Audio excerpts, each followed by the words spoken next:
36 জুলাই কিংবা 5ই আগস্ট 2024 বাংলাদেশের ইতিহাসের আরেকটি রেড লেটার ডে বা স্মরণীয় দিন। দীর্ঘদিনের শাসন, শোষণ আর নিপীড়নের পর বাংলাদেশ নামের রাষ্ট্রটি এদিন আওয়ামী ফ্যাসিজম আর ভারতীয় আধিপত্যবাদের করাল গ্রাস থেকে মুক্তি পায়। জন্ম নেয় নতুন এক বাংলাদেশ, যাকে অনেকেই বলেছেন দ্বিতীয় স্বাধীনতা কিংবা পুনর্জন্মের দিন। আন্দোলনের এই দিনভিত্তিক ঘটনা প্রবাহ নিয়েই 36 জুলাই।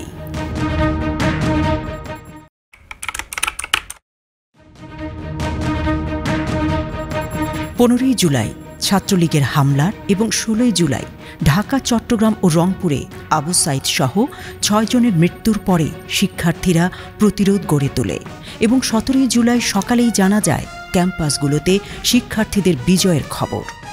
ঢাকা, জাহাঙ্গীরনগর ও রাজশাহী বিশ্ববিদ্যালয় ছাত্রলীগ মুক্ত হয়, যদিও 16 তারিখ রাতে ঢাকা বিশ্ববিদ্যালয়ের মেয়েদের হলগুলোয় এটা শুরু হয়। পরে ছেলেদের হলগুলোতেও একই ঘটনা ঘটে। এদিন সকালে রাজনীতিমুক্ত ঘোষণা করা হয় ঢাকা বিশ্ববিদ্যালয় সহ দেশের বিভিন্ন বিশ্ববিদ্যালয়। এদিন ছিল আশুরার জন্য সরকারি ছুটি। দেশের অফিস আদালত পাড়ায় ছুটির আমেজ থাকলেও ক্যাম্পাসগুলো ছিল উত্তাল। বিশেষত ঢাকা বিশ্ববিদ্যালয় ক্যাম্পাস। ছাত্রলীগকে ক্যাম্পাস থেকে বের করে দেওয়ার পর সরকার সত্যিকারের বিপদ টের পায়। যে গুন্ডা বাহিনী ক্যাম্পাসগুলোয় তাদের দখল নিশ্চিত করত এতদিন, তাদের বিতাড়িত হওয়ার ঘটনা এই প্রথম ঘটল। তাই ক্যাম্পাস বন্ধ করে দেয়া ছাড়া তাদের হাতে আর বিকল্প কিছু রইল না। এক্ষেত্রে তারা বিশ্ববিদ্যালয় মঞ্জুরি কমিশনের উপরে সওয়ার হলেন। কমিশনকে ক্যাম্পাস বন্ধ করে দেওয়ার ঘোষণা দিতে এর আগে দেখা যায়নি। 17 তারিখ রাতের মধ্যে তারা সবাইকে ছাত্রাবাস ত্যাগ করার নির্দেশ দেয়। ঢাকা বিশ্ববিদ্যালয়ের সিন্ডিকেট সভা করে বিশ্ববিদ্যালয় বন্ধ ঘোষণা করে। সন্ধ্যে 6টার মধ্যে ক্যাম্পাস ছেড়ে দিতে নির্দেশ দেয়া হয়।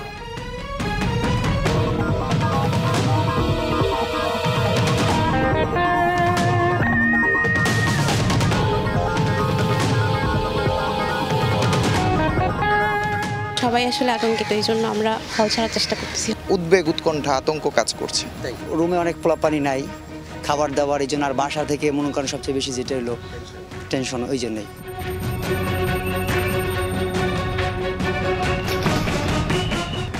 ঢাকা বিশ্ববিদ্যালয় চত্বরে এত কিছু ঘটে চলেছে, অথচ উপাচার্য মাকসুদ কামালকে কোথাও দেখা যায়নি। না তিনি আহতদের দেখতে হাসপাতালে গেছেন, না ছাত্রলীগ পুলিশের নিপীড়ন নিয়ে কিছু বলেছেন। ব্যাপক সংখ্যক পুলিশ, র্যাব ও বিজিবি সদস্যের উপস্থিতি বিষয়ে এদিন গণমাধ্যমকে তিনি বলেন, ক্যাম্পাস আমার নিয়ন্ত্রণে নেই। দুপুর থেকেই সারা দেশে ছাত্র বিক্ষোভ, সড়ক মহাসড়ক অবরোধ, গায়েবানা জানাজা, কফিন মিছিল এবং দফায় দফায় সংঘর্ষ ও পাল্টাপাল্টি ধাওয়ার ঘটনা চলতে থাকে। ঢাকা বিশ্ববিদ্যালয়কে যখন অনির্দিষ্টকালের জন্য বন্ধ ঘোষণা করে এবং আবাসিক হলগুলো ফাঁকা করতে বলা হয়, ঢাকা বিশ্ববিদ্যালয়ের শিক্ষার্থীরা কিন্তু সেদিন প্রতিবাদে মুখর হয়ে উঠেছিল। তারা বলেছিল যে হল আমার বাড়িঘর, হল ছেড়ে যাব না। এছাড়া বিভিন্ন প্রতিবাদে তারা মুখর ছিল। এবং সেদিন দুপুরবেলা আমাদের একটি গায়েবানা জানাজা এবং কফিন মিছিল ছিল, বৈষম্য বিরোধী ছাত্র আন্দোলন আহত। পরবর্তীতে আমরা যখন ভিসি চত্বরে আসি, ভিসি চত্বরে এসে আমরা দেখতে পেলাম গায়েবানা জানাজার জন্য আমাদের যে কফিনের প্রয়োজন ছিল, সেই কফিন নীলক্ষেত মোড় থেকে পুলিশ প্রবেশ করতে দিচ্ছে না। তখন আমি ব্যক্তিগতভাবে সাথে তৎকালীন সমন্বয়ক আব্দুল কাদের সহ আমরা 7 থেকে 8 জন নীলক্ষেত গেটের দিকে মুভ করি। বাকিদের আমরা ভিসি চত্বর রেখে যাই, কারণ ভিসি চত্বরে অবস্থান রাখাটা জরুরি ছিল। তখন আমরা মিছিল সহকারে যখন নীলক্ষেত মোড়ে যাই, পুলিশ বাধা দেয় আমাদেরকে কফিনগুলো আনতে, কিন্তু আমরা সেখানে পুলিশি বাধা উপেক্ষা করে পুলিশের সাথে এক প্রকার ধস্তাধস্তি করে এই কফিনগুলো নিয়ে মিছিল সহকারে ভিসি চত্বর আসি।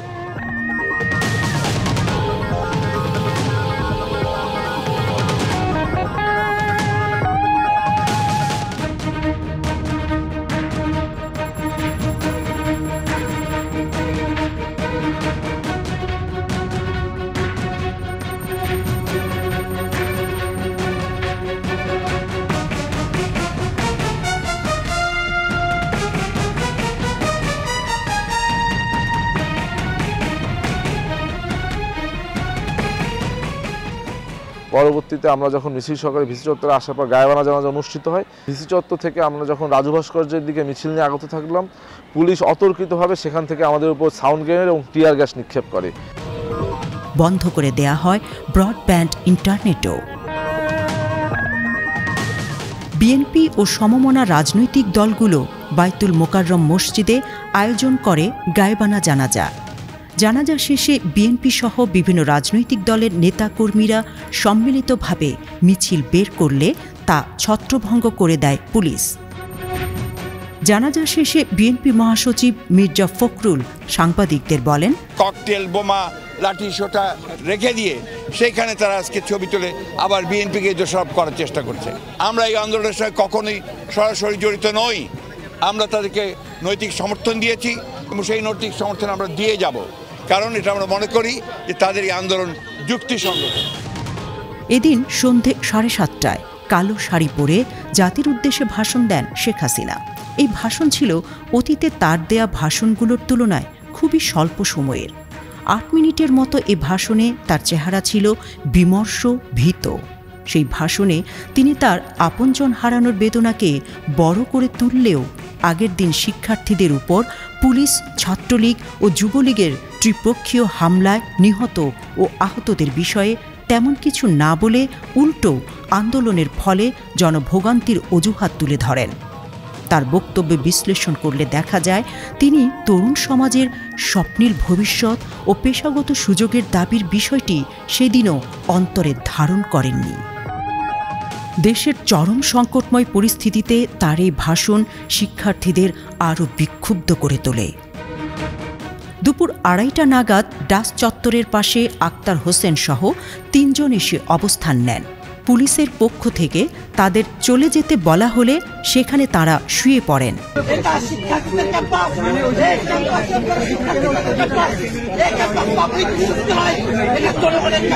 এ সময় সাংবাদিকরা চলমান আন্দোলন সম্পর্কে তাদের বক্তব্য নেওয়ার সময় পুলিশের দিক থেকে জটলা পাকিয়ে উদ্দেশ্যমূলকভাবে 4-5টি সাউন্ড গ্রেনেড ছোড়ে।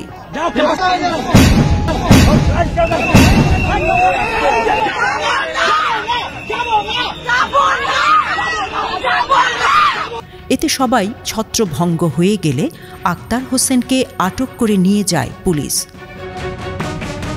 উল্লেখ্য, আক্তারের মুক্তি মেলে হাসিনার পতনের পর।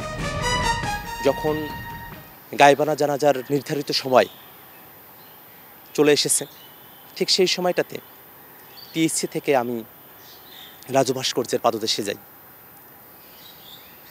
সেখানে খুব অল্প সময়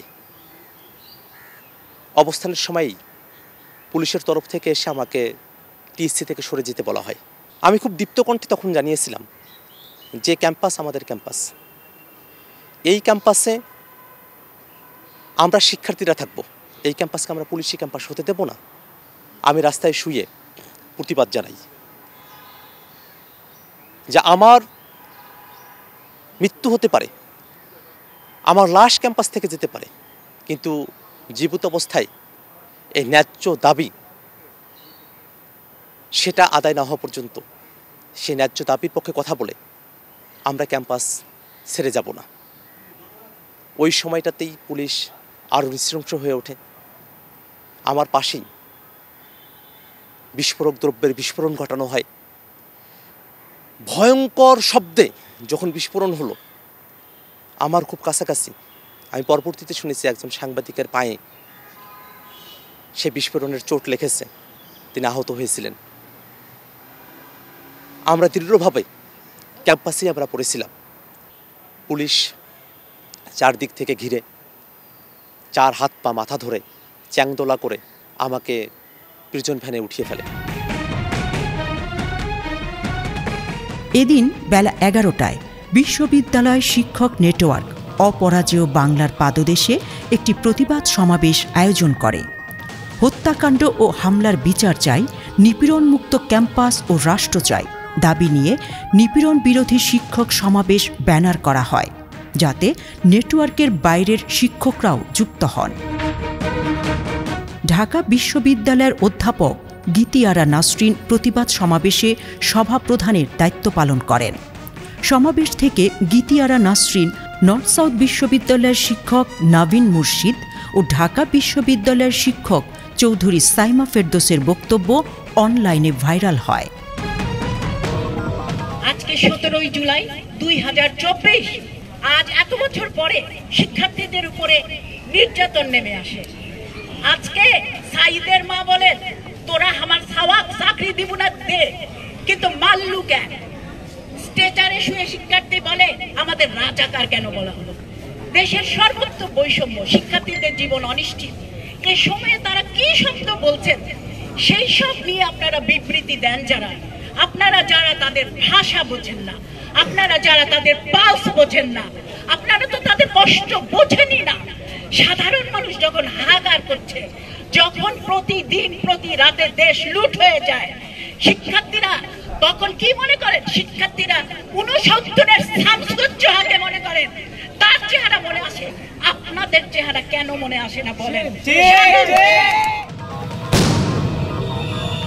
ঢাকা বিশ্ববিদ্যালয়ের প্রতিটি ছাত্রাবাসে পুলিশ টিয়ার সেল নিক্ষেপ করে হলগুলোকে খালি করে দেয়।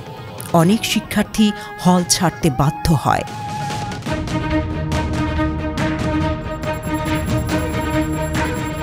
যখন ক্যাম্পাসে আমাদের উপর গাইবানা জানাজা শেষে হামলা করা হয়, আমি নিজেও গুলিবিদ্ধ হই। তখন আমরা আলোচনা করে সিদ্ধান্ত নিই যে কালকে থেকে সরকারকে সম্পূর্ণ অসহযোগিতা করবো, সরকারের বিরুদ্ধে আমরা গণ আন্দোলনে নামবো। সেই গণ আন্দোলনে আমরা কমপ্লিট শাটডাউন ঘোষণা করি। সেটাও আমাদের জন্য নতুন ভার্সন, বাংলাদেশে আন্দোলনের একটা নতুন পদ্ধতি হিসাবে আসে। এটা এর আগে কখনো ব্যবহার করা হয়নি। বাংলা ব্লকেডের মতোই আমরা আলোচনা করে কমপ্লিট শাটডাউন ঘোষণা করি। শুধুমাত্র জরুরি সরবরাহ ব্যতীত সবকিছু অফ থাকবে এবং গণমানুষ তাতে সায় দেয়, সাধারণ শিক্ষার্থীরা সায় দেয়। বিশেষ করে প্রাইভেট বিশ্ববিদ্যালয়ের শিক্ষার্থীরা রাস্তায় নেমে আসে, যেটা বাংলাদেশের দীর্ঘদিনের ইতিহাসে তেমন একটা নেই। এদিন দিবাগত রাতে বিএনপির নয়াপল্টনের কেন্দ্রীয় কার্যালয়ে অভিযান চালায় পুলিশের গোয়েন্দা বিভাগ। এ সময় ছাত্র দলসহ বিএনপির সহযোগী সংগঠনের 7 জনকে গ্রেপ্তার করা হয়।